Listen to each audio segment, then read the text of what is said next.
Alors, j'aimerais évidemment remercier le comité organisateur du colloque pour l'occasion qu'il me donne de partager un peu de l'expérience vécue dans le cadre de mon atelier. Et comme on dirait, pour prolonger la conversation de ce matin, d'ouvrir aussi la porte de cet atelier. Dans un premier temps, j'aimerais vous familiariser avec les réalisations faites à mon atelier. Pour résumer, plus de 300 éditions ont pris forme de 1981 à 2003. Les techniques d'impression et de gravure en relief, gravure en creux, photogravure, gravure ukiyo-e, collage, installation, livre d'artistes et intégration à l'architecture étaient les domaines pour lesquels j'ai œuvré. Les techniques se sont affinées, diversifiées, mais surtout l'ordre des collaborations et des complicités avec les artistes s'est affirmé et poursuivi même au-delà de la fermeture de l'atelier d'impression. Grâce aux photographies, il est possible de voir l'ordre de grandeur de certaines pièces.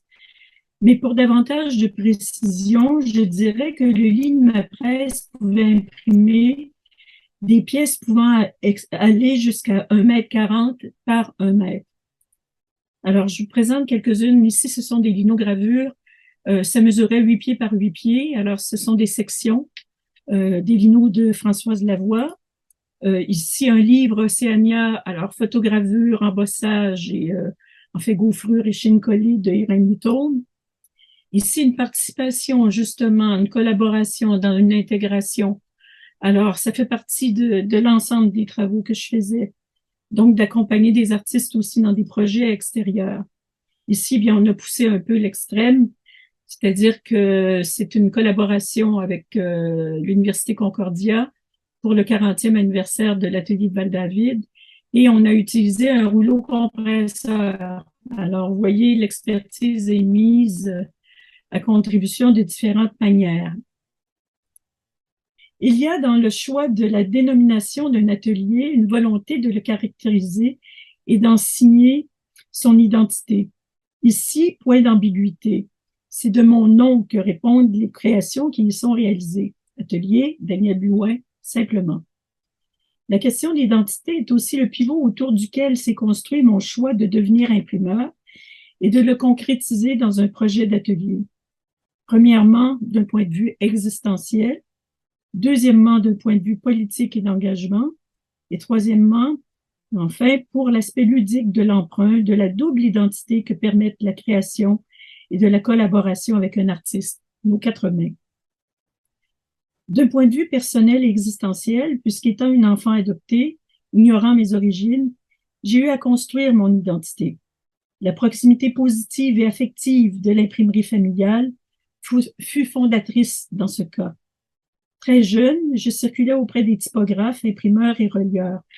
L'odeur de l'encre, le jeu avec les retails de papier multicolores, l'observation des diverses presses et toujours la proximité des artisans bienveillants ont contribué à faire de la réalité du travail d'imprimeur une grande part de ce que je suis encore. De même qu'une connaissance technologique s'est intégrée à mon vécu, le jeu des bricolages, l'abondance de matériel et là toujours un encouragement à l'invention ont développé chez moi un sens créatif et artistique. La question politique est aussi importante.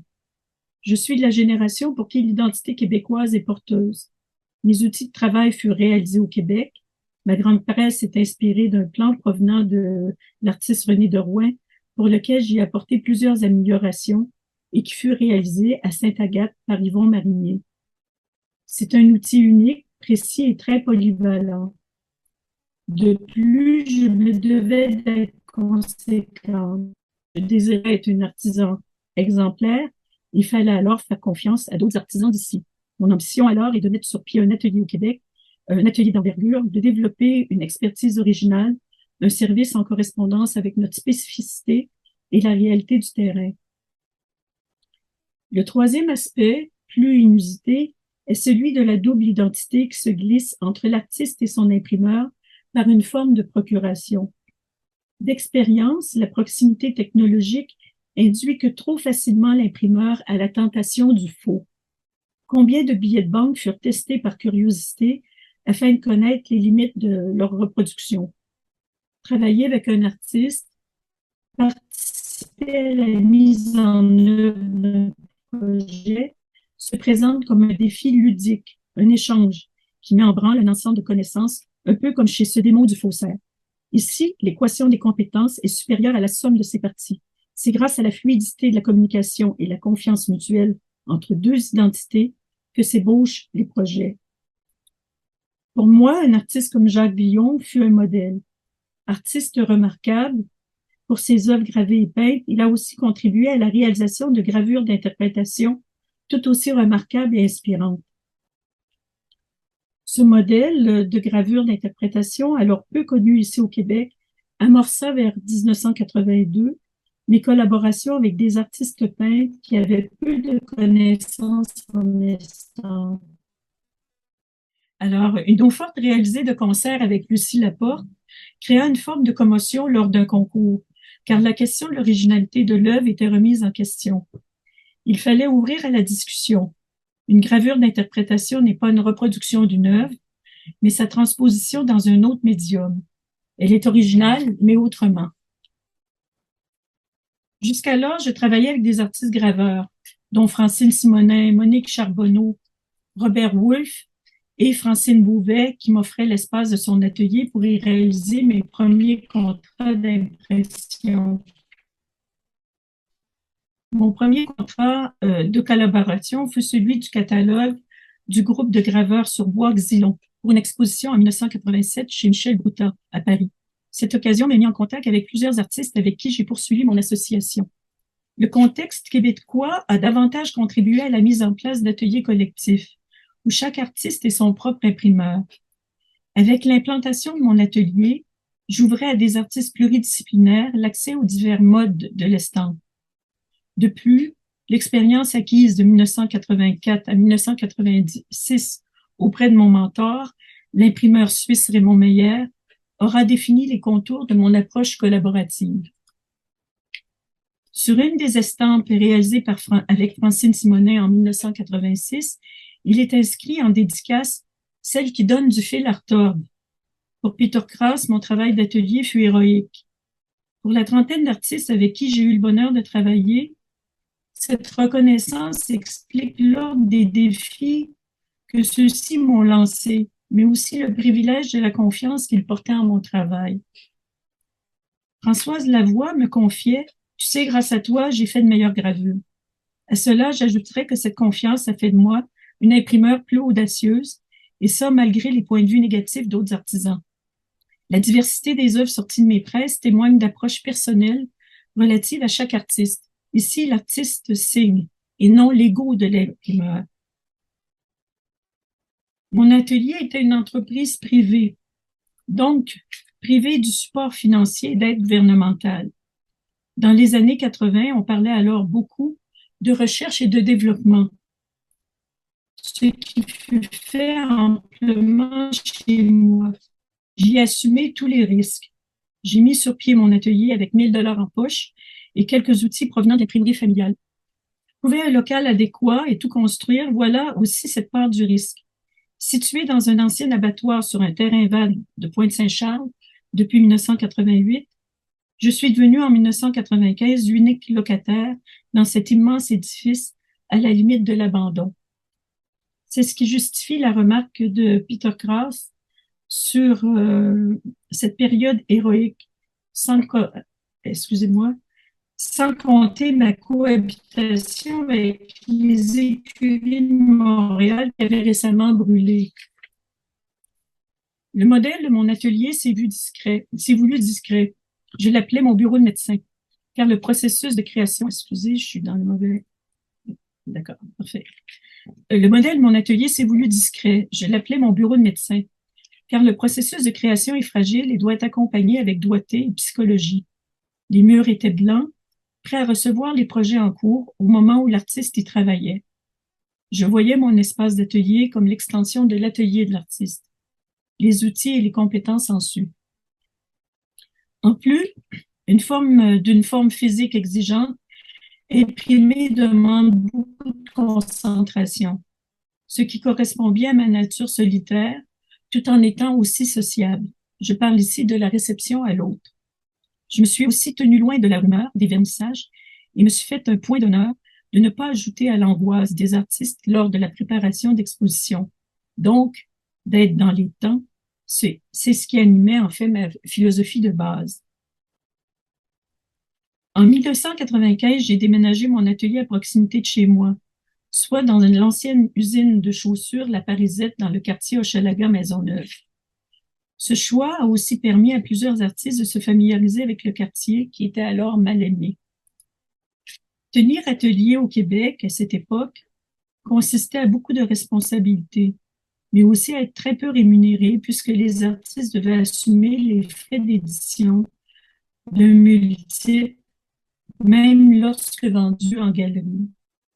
L'absence d'éditeurs, la rareté des collectionneurs, un marché famélique à ce moment ne m'ont pas fait bien riche. Compte tenu des frais généraux, du prix des matériaux de haute qualité, tels les papiers, les encres avec lesquels je travaillais, qui venaient principalement d'Europe, du Japon et des États-Unis. Pour moi, la pérennité de l'œuvre était importante et il tenait de ma responsabilité envers les artistes, tout comme des collectionneurs, qu'elles puissent bien vieillir et moi surtout de bien dormir. Des quelques 300 éditions réalisées à l'atelier, chacune contient son histoire, ses échecs, ses reprises, ses inventions, ses découvertes et beaucoup de complicité avec les artistes. Ce n'est pas pour rien que l'on parle d'épreuves d'artistes dans certains cas, mais je dirais même parfois d'épreuves d'imprimeurs. Je crois même que les artistes avec qui je travaillais se frottaient les mains, repoussant alors les complicités et les possibilités des ressources de l'imprimeur. On peut aussi penser à une forme d'hybridation technique entre les approches empruntées chez divers artistes et pour laquelle j'étais l'intermédiaire. À titre d'exemple, j'avais remarqué un usage technique inapproprié d'une encre chez René Derouet. Cette observation a permis de répondre au désir d'Yves Gaucher d'imprimer les deux aplats Bourgogne dans cette œuvre pour son œuvre Silence. Silence se présente aussi comme une œuvre synthèse des périodes esthétiques chez lui. Cette nouvelle proposition a permis d'amorcer une nouvelle série, en fait, celle des trinômes. L'ultime travail d'Yves Gaucher est un défi qu'il chérissait depuis notre première rencontre en 1995 et qui était alimenté par son amour du Japon, soit de réaliser ses gravures avec la méthode japonaise ukiyo-e, un procédé contre-intuitif pour des gravures minimalistes où la saturation des couleurs demanda une cinquantaine de passages sans faute pour les estampes sans titre. Chez François Sullivan, nous avons arrêté notre choix sur un de ces pastels. Il fallait transcrire qualitativement la luminosité et la profondeur de la couleur. Les œuvres minimalistes sont les plus exigeantes, car ici, point de salut, tout doit être parfait. Dans le cas des œuvres de Louise Masson, ce fut lors d'une rencontre en soirée à son atelier. En ébauche du projet Neuf Vues, les silhouettes de papier noir étaient découpées et épinglées au mur. L'ombre portée par l'éclairage donna l'idée de les dédoubler. On fit alors le tracé de cette ombre en prévision de sa gravure et de son impression.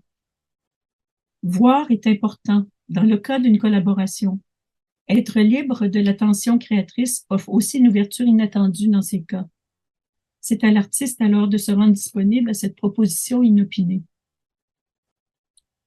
Tout au long de mon travail à l'atelier, j'ai eu la chance d'avoir de brillantes accompagnatrices pour la réalisation des œuvres plus volumineuses, tant en édition qu'à l'exécution des matrices d'impression. Je pense ici à Denise Lapointe, Julie Pelletier et Nancy Bourassa. Ces soutiens furent autant techniques qu'humoristiques à travers l'intelligence du travail à accomplir. J'aurais aimé avoir un soutien financier à l'époque. Ceci aurait permis de prendre modèle sur des ateliers privés tenus par des femmes américaines remarquables telles qu'Atan Brown, Tatiana Grossman et June Wayne. Cela aurait favorisé une pérennité et offert plus d'envergure et de visibilité aux œuvres et à l'expertise de l'édition au Québec. L'impossibilité à cette époque d'obtenir des bourses de travail à titre d'imprimeur a permis davantage de développer les compétences étrangères que locales. Heureusement qu'un programme d'acquisition d'estampes par BANQ aura soutenu l'édition. J'ai souvent dit en boutade que n'ayant pas les moyens de m'offrir les œuvres d'artistes que j'aimais, je les ferais. Avec le temps, c'est un peu la conclusion de cette aventure. Ces œuvres, j'ai le bonheur de vivre avec quotidiennement, un peu comme un miroir. Elles me renvoient tous ces moments heureux, périlleux et exaltants du périple de mon atelier. Rétrospectivement, avec cet engagement de plus de 30 ans, j'ai aussi confirmé mon identité existentielle et l'affection envers ces artistes complices. Merci de votre écoute.